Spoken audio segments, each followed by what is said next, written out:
Next game, Diamondbacks, Rangers, 8:05 Texas. The Rangers are minus 155, totals at 10. Not a whole lot of movement on the money line. Pretty good two-way action there. We did see a little bit of movement downward on the total.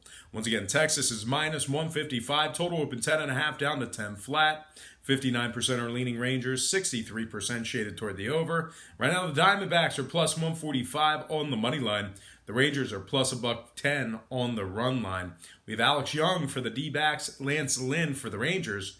Alex Young is 2-0 with a 0.68 ERA and a 0.38 whip in his limited action. Arizona is 32-20 against the spread away from home, which I think that actually puts them as the best covering team on the road. Once again, 32-20 ATS away from home. Very good on the run line when traveling. They're also 5th in road scoring, 3rd in road hits. The Rangers on the other side are dead last in striking out. They're also 26th in hits allowed, 21st in runs allowed at home. Winners in just 4 out of their last 12 ball games. Now, total-wise, Texas is 80% to the over in their last 5 at home. The D-backs on the other side, 30-22 to the over on the road. Give me the Diamondbacks plus 1.5 and the over 10 runs in that game. Next matchup, Mets, Twins, 8-10 Minnesota. The Twins are minus 135, totals at 10. We saw a 10-cent fade of the Twins and movement downward on the total. Minnesota open $1.45 down to minus 135. Total open 10.5 down to 10 flat. 76% are leaning Twins, and at the moment the Mets are plus 125 on the money line. We have Steven Matz for the Mets, Mike Pineda for the Twins. Pineda's 6-4 with a 1.18 whip. Steven Matz on the other side, 5-6 on the year, 4.89 ERA, and a 1.48 whip. Minnesota's 1st in scoring, 2nd in hits. They're also 1st in the AL Central. They're 58-34 overall for the year. The Twins are 28-15 at home. The Mets on the other side, 42-51 overall. Winners in just 19 out of 41 away from home. They're also just 2-6 in their last 8 on the road. The Mets are 19th in scoring, 21st in runs allowed, and second to last in hits allowed on the road. Now, total-wise, the Twins are 24-19 to the under at home. Give me the Twins minus 135 and the under 10 runs in that game. Next matchup, Braves, Brewers, 8-10 Milwaukee.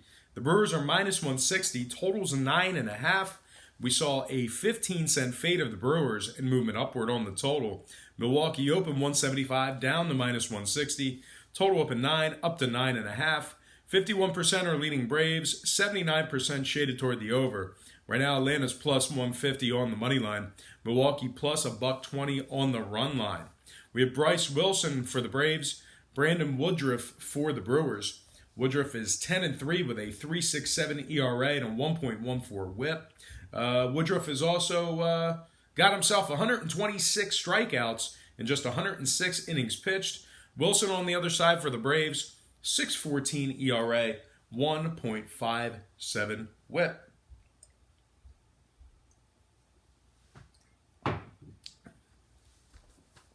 Milwaukee is 7th in striking batters out, 8th in offensive walks at home. They're 28-21 at home this year, 3rd in striking batters out in Milwaukee. Atlanta on the other side, 27th in walks allowed, 1-2 when Wilson makes a start, and they're winning just 47% of their games as the official Vegas underdog. Now, total-wise, the Braves are 3-1 to the under, taking on the Brewers. Give me Milwaukee minus 160 and the under 9.5 in that game.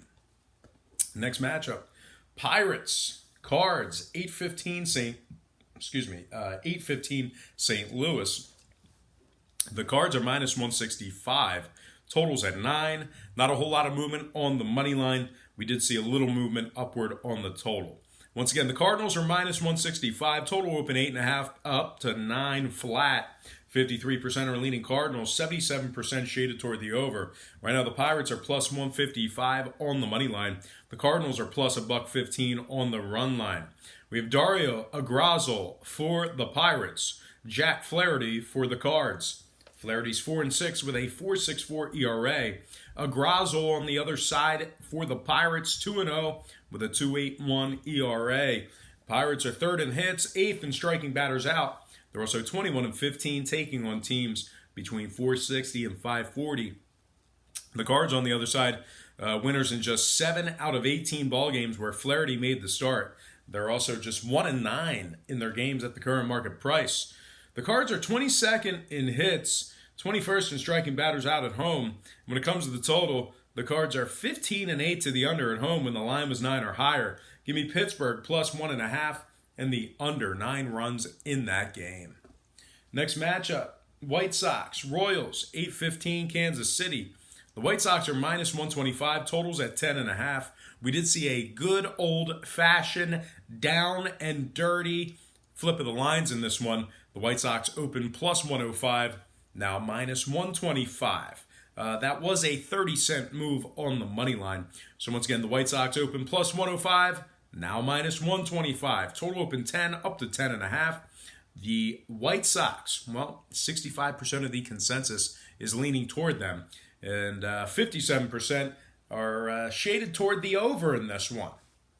The Royals are plus 115 on the money line. White Sox plus $1.20 on the run line.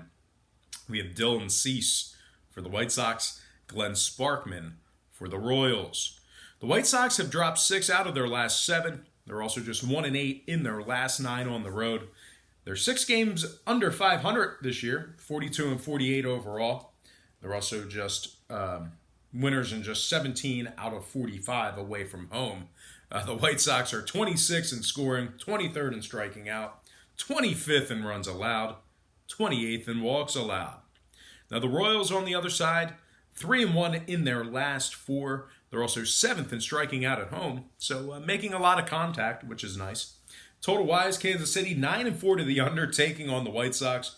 The Royals 16-10 to the under, taking on teams between 460 and 540. Give me the Royals plus 1.5 and the under 10.5 in that game. Next matchup, Giants, Rockies, 840 Colorado. The Rockies are minus 135, totals 14.5. We saw a nickel move toward Colorado and movement upward on the total. The Rockies open $1.30 up to minus 135. Total open 14 up to 14.5. The Giants, well, 51% are leaning toward them. And at the moment, 58% are shaded toward the over. San Francisco's plus 120 on the money line. Colorado plus $1.30 on the run line. We have Drew Pomeranz for the Giants, Peter Lambert for the Rockies. Lambert comes into this game with a 6.67 ERA and a 1.48 whip. The Rockies are 25th in striking out, 28th in runs allowed. They also rank dead last in hits allowed. They are 2 games under 500 for the year, just 46-48 overall. They're also just 18-30 against the spread at Coors Field. They've dropped 9 out of their last 11 ball games. Now the Giants, on their side of things, winners in 6 out of their last 7. They're also 7-1 in their last 8 on the road. They're very good covering this run line away from home. 30-18 against the spread when traveling. They're also 7th in road scoring. Now, total-wise, the Giants are 26-10 to the over, taking on teams between 460 and 540. Meanwhile, Colorado 31-17 to the over at home when the line was 9 or higher. Give me the San Francisco Giants plus 1.5 and the over 14.5 in that game. Next matchup, Astros, Angels, 10:07, Los Angeles. No line currently posted for this game. We have Colin McHugh for the Astros, Andrew Heaney for the Angels. Heaney's just 1-3 with a 5.18 ERA and a 1.25 whip. Meanwhile, Colin McHugh for the Astros comes into this game with 59 strikeouts in just 55 innings pitched. He also has a pretty good 1.15 whip. Houston is first in the AL West. 23 games over 500. They're 59-36 overall for the year. Houston's also 6th in road hits, 4th in road walks. The Angels are 16th in home hits allowed. They're also 28th in home walks allowed. Give me the Astros winning this one outright for some money line cash. Next and final game for the show, it is going to be Mariners Athletics, 10:07 Oakland. The A's are minus 180, totals 9.5. We saw a nickel fade of Oakland and movement upward on the total. The A's open 185 down to minus 180. Total open 9 up to 9.5. 72% are leaning Oakland, 73% shaded toward the over. Right now the Mariners are plus 155 on the money line. Oakland plus $1.10 on the run line. We have Marco Gonzalez for the Mariners, Daniel Mengden for the A's. Gonzalez is 10-7 on the year for Seattle. Seattle's also 27-22 against the spread away from home. 8th in offensive walks, 13th in road scoring. The A's on the other side, just 24-25 ATS at home. They're 26th in striking batters out and 18th in home hits. Now, total-wise, Oakland is just 46% to the over at home. Give me the Mariners plus 1.5 and the under 9.5 in that game. All right, guys, that's going to do it for me. But before I get out of here, just got to remind you to check me out on patreon.com/BrockPage. We're doing very well. And all of our tiers right now, incredible win percentage, incredible record. So check that out. That's a part of the free content, patreon.com/BrockPage. Link is in the description section below. But most importantly, thank you for watching this program right here on YouTube. I certainly enjoy producing this content for you. I really hope you enjoyed all this free content, all this free information. And as always, don't forget to check me out on patreon.com/BrockPage.